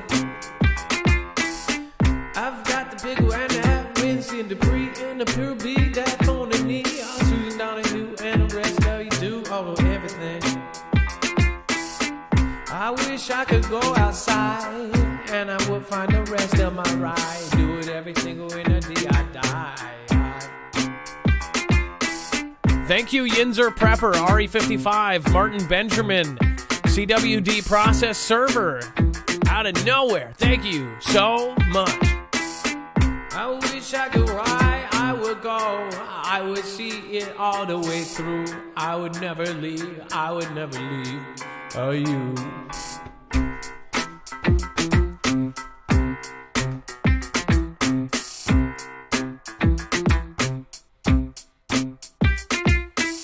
Able-bodied in the barefoot lies, Trish, your kid.